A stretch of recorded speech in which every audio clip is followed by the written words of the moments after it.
जय जिजाऊ मित्रांनो, मी फिरदोस शेख डिजिटल बनव YouTube channel मध्ये आपले स्वागत आहे. मित्रांनो, आपल्या एक दर्शकाचा कॉमेंट आहे, सेंट्रल गव्हर्नमेंटचा फॉर्म भरायचा असेल तर मी ईडब्ल्यूएस सर्टिफिकेट काढू शकते का? हे बघा, आता यांचा जो प्रश्न आहे म्हणजे एसीबीसी म्हणजे मराठा एसीबीसीचा जो रिझर्वेशन आता महाराष्ट्राने लागू केलेला आहे. तर हे बघा, हा एसीबीसीचा जो रिझर्वेशन महाराष्ट्रात लागू झालेला आहे, तर त्याच्यामध्ये जर तुम्ही एसीबीसी सर्टिफिकेट जर तुम्ही काढला असेल तर तुम्ही मग महाराष्ट्राचा ईडब्ल्यूएस काढू शकत नाही. म्हणजे तुम्ही एका वेळेस दोन सर्टिफिकेट वापरू शकत नाही. म्हणजे मराठा एसीबीसी आणि ईडब्ल्यूएस हे दोघंही तुम्ही एकाच वेळेस वापरू शकत नाही.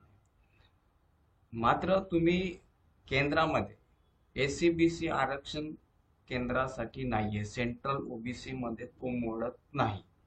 तर अशा वेळेस तिथं तुम्ही सेंट्रल साठी ईडब्ल्यूएस काढू शकता आणि तो सेंट्रलच्या पोस्ट करताच तो लागू असणार. म्हणजे तुम्ही सेंट्रलचा ईडब्ल्यूएस काढला आणि महाराष्ट्राच्या ईडब्ल्यूएसच्या जागा त्याच्यामध्ये तुम्ही अप्लाय करू शकत नाही. ते म्हणजे कायद्याने तसं नाहीये.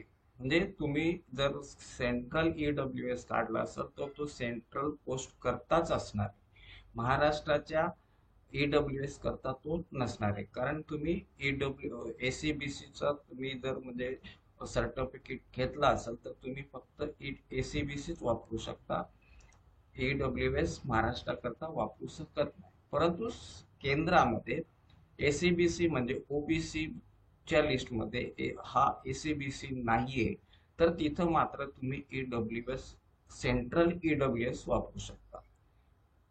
तिथं म्हणजे लक्षात घ्या, सेंट्रल ईडब्ल्यूएस जर तुम्ही काढलेला असेल तर तो सेंट्रलच्या पोस्ट करताच तिथं तुम्ही वापरू शकता, महाराष्ट्राच्या ईडब्ल्यूएस पोस्ट करता तो वापरू शकत नाही.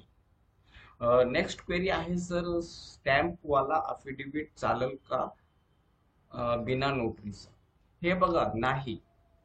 तुम्ही स्टॅम्प वाला म्हणजे अफिडेविट घ्या किंवा जात पडताळणीला विदाउट स्टॅम्प पण तुम्ही अफिडेविट करू शकता.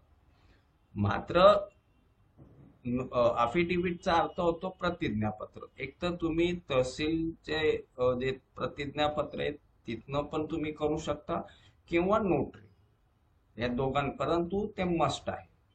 तुम्ही भलेच त्याच्यामध्ये 100 रुपये स्टॅम्प वापरा अथवा नका वापरा. नेक्स्ट क्वेरी आहे, सर माझ्या वडिलांची टीसी वर जात देशमुख आहे, आजोबांच्या कोतवाल बुकावर जातीचा उल्लेख आणि टीसी वर जात कुणबी आहे, माझा ईडब्ल्यूएस सर्टिफिकेट निघेल का?